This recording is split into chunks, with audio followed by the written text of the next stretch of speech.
You know what? We don't want to see people fighting, but that passion from Palhinha is what the fans definitely want. Yeah, you don't want to see him injuring players. I think it was probably a yellow card on Palhinha with the tackle, but showing that character and that energy is what Spurs have been missing. Not after 90 minutes. No, but he cares. He cares. And in that second half, he put it in. We said Spurs in that first half weren't good enough. In the second half... He was great second half. There was closing down, there was brave, there was passing forward, all the things we talked about that they didn't do in the first half. But the problem is, they need to do it for longer in the game. Why is it taking them 45 minutes to come into the game? I don't know if it's confidence. Some of them players may be confidence players. In terms of going forward, yeah, they've got players offensively out.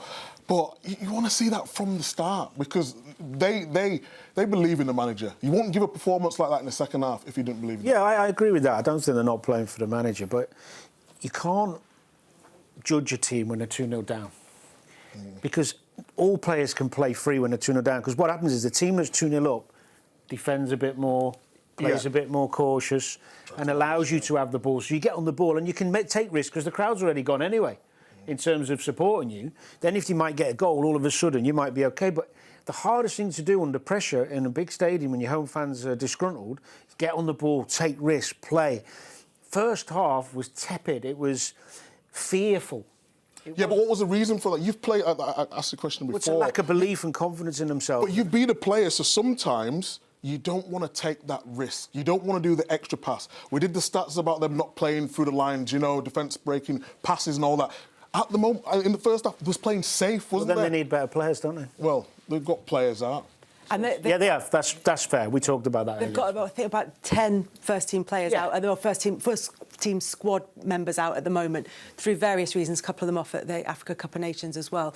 But in terms of the results that Spurs are getting, the performances they're putting in, they're worse at home than they are away, and that's not going to do anything to kind of calm the fans down. When most of the fans, the ones that are paying their money to come and watch them here at the Tottenham Hotspur Stadium, aren't seeing any of the better results. Yeah, one thing I will say is players do care. It might not look like that in terms of the performance. I've been in that situation where things have not been going well for me at Aston Villa, and you just won a game. Take the last game against Bournemouth.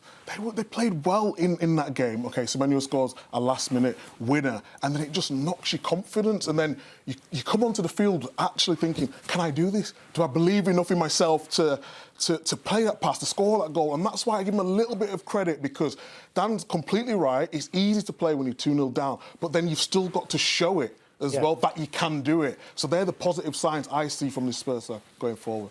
The players were booed off at half-time and at full-time in this game. They've been unhappy for a while now. There are rumblings about the future of Thomas Frank, and there are a couple of big games coming up for them in the Premier League, where the expectation will be that Spurs should go and win against West Ham and against Burnley. But do they look difficult now, Danny? Any game's difficult in the Premier League, any game, whether you're playing well or badly. Tottenham have the capabilities of beating both, of course. If they play like they did second half, got a hell of a chance. Can they perform in the Premier League under pressure the start of a game? We'll have to wait and see. I don't think he should be under the pressure he is, Thomas Frank. I'm with you on that. He has got injuries, and also it's not always easy with a new group of players, especially when you've got absentees, to implement your tactical plan and find a system and a way of playing that suits.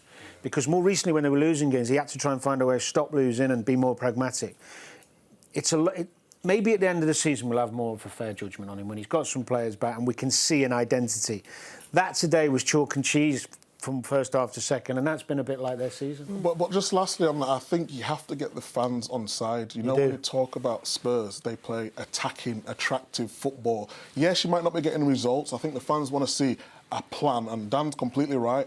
They tried to shut up shop a little bit in terms of not conceding goals, but now it's just the next bit that they need to do. They're now managing with a squad that has 10 or 11 players unavailable to them today, trying to manage Champions League football, Premier League football, having not had that last season. So, having you had Europa League football last season.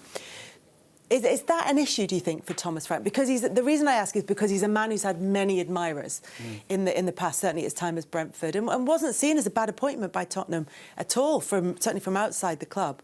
So where do you think it's going wrong at this early stage? Well, I think the style in trying to find one that he can stick to. Because sometimes as a manager, you have to change what you're doing tactically and stylistically because the results are dictating it. So if you're conceding a lot, right, I'm going to have to... you want to be a free-flowing, creative side, but stop the rot. Like, let's get some results, which he did. But the fans here have an expectation level that's been there for a long time now in terms of the style of football and stuff. So he's got to keep that in mind. Ultimately, at any football club, and especially here and any of the bigger ones, you've got to get the fans on board. And losing games here, like you mentioned earlier, is not going to help him do that. He's got great experience. He's a clever guy. He's got a lot of injuries. I think they just bite their lip a little bit and try and stick with him for a little while. And I think they'll see the benefits of that. Agreed. You know, there have been changes with Daniel Levy leaving the club. There have been changes in terms of... it looks as though Paratici may be on his way out of the club. It feels like there are changes all the way through. They have the injuries that we talked about. There is unrest amongst the fans. The Supporters Trust last night was saying that they're concerned about the club's lack of ambition, that these feel like deeper issues than what we're seeing on the pitch, almost as though that's the tip of the iceberg. Do you think that would be a fair defence of Thomas Frank's position? Yeah, I think to a degree. Those things are always magnified, the off-the-field stuff, when the on-field stuff's going badly. Of course, we've seen that many times, the difference, but especially here. There does seem to be a new impetus from the hierarchy in some of the wording, what they've talked about since Daniel's gone. So the proof will be in the pudding this month if they're going to dip into the market and help him and try and push this club on. Ultimately, with the amount of injuries they've got and the option, he doesn't have many options, they are going to be a little bit up and down. And we talked about before giving him time. But the reality is, at the moment, you've got to be really honest about it. They should be doing better even with the absentees, because I can't see Tottenham's style from one week to the next. Even today, I saw a passive first half, nervous, and I saw a aggressive, high energy second half. I mean, so it's like that most weeks. How does that happen? Because you know how Thomas Frank works, and we've seen the way that he got... I don't. Brentford I saw his Brentford team evolve into quite a pragmatic team, and then evolve into a really good footballing side who were on the front foot. A lot of set pieces, though, wasn't it? A lot of set pieces, but at the moment... Austin McPhee's with him. Yeah. But he can't... Yeah, he can't nail down a formation or tactics with his team if he feels that he doesn't quite have or know which players are capable or not. Now, you could argue we're halfway through the season, so he should know by now. But it does take a bit of time to find out which, and a lot of them aren't fit, is better players. So he's kind of learning on the job. And he maybe doesn't fancy some of the players who he's been given. You know, let's get through January and see where we're at. And as I said, the end of the season, you might start seeing Spurs have a bit more of an identity. Agreed.